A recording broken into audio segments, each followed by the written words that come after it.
Hello friends, இன்றைக்கி நம்ம என்ன பார்க்க போகிறோம்னா பெப்பர் சிக்கன் குழம்பு எப்படி பண்ணுறதுன்னு பார்க்கலாம். குழம்பு பண்ணுறதுக்கு ஒரு பேனில் 4 பட்டை, 4 கிராம்பு, 2 ஏலக்காய், 1/2 டேபிள் ஸ்பூன் சோம்பு, 1/2 டேபிள் ஸ்பூன் மல்லி,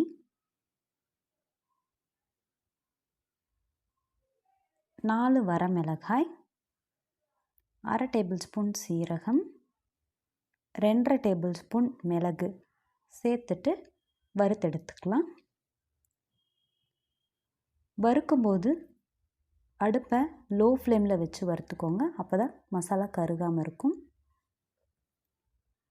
வறுபட்டுருச்சு. இப்போ ஆற வச்சு அதை மிக்ஸி ஜாருக்கு சேர்த்துக்கலாம். சேர்த்துட்டு அரைச்சி எடுத்துக்கலாம். தண்ணி சேர்க்காமல் நல்லா பவுடராக அரைச்சி எடுத்துக்கோங்க. இந்த மாதிரி நல்லா ஃபைன் பவுடராக அரைச்சிக்கோங்க. இப்போ தாளிக்கிறதுக்கு ஸ்டவ் ஆன் பண்ணி கடாய் வச்சு ஆயில் சேர்த்துருக்கோம்.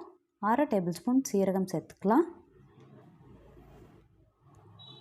சேர்த்துட்டு 2 பெரிய வெங்காயம் கட் பண்ணி வச்சுருக்கோம், அதையும் சேர்த்து நல்லா கலந்து விட்டுடலாம். கொஞ்சமாக கருவேப்பிலை சேர்த்து அதையும் கலந்து விட்டுடலாம்.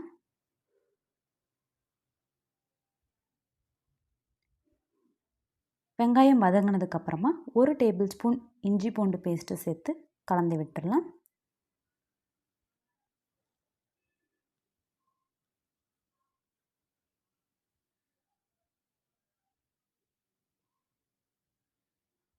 இஞ்சி பூண்டு நல்லா வதங்கினதுக்கப்புறமா 1/2 கிலோ சிக்கன் எடுத்து வச்சுருக்கோம், அதையும் சேர்த்து தேவையான அளவு உப்பு சேர்த்துக்கலாம்.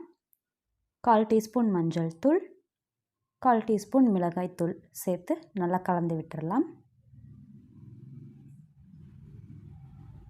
கலந்துட்டு மூடி போட்டு எண்ணெய் பிரிஞ்சு வர வரைக்கும் வேக வச்சு எடுத்துக்கலாம். தண்ணி சேர்க்க வேண்டாம்.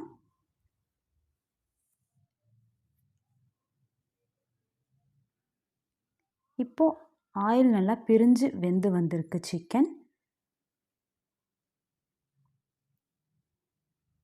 கலந்து விட்டுட்டு நம்ம அரைச்சி வச்ச பவுடர் இதில் சேர்த்துக்கலாம். சேர்த்துட்டு நல்லா கலந்து விட்டுடலாம்.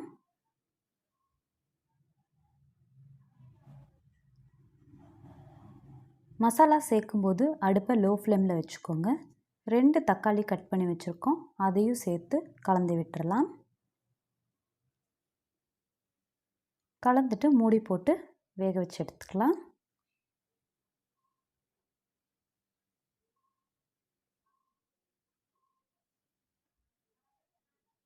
இப்போது தேவையான அளவு தண்ணி சேர்த்துக்கலாம்.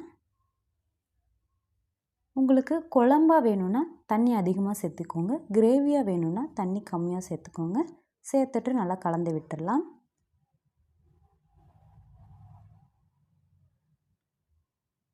மூடி வச்சு நல்லா கொதிக்க வச்சு எடுத்துக்கலாம்.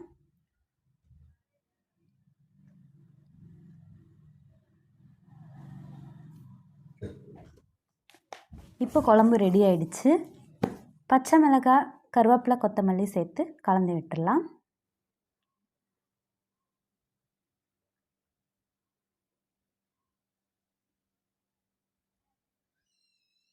சூப்பரான பெப்பர் சிக்கன் குழம்பு ரெடி ஆயிடுச்சு. ரொம்ப ஈஸியாகவும் செய்யலாம்.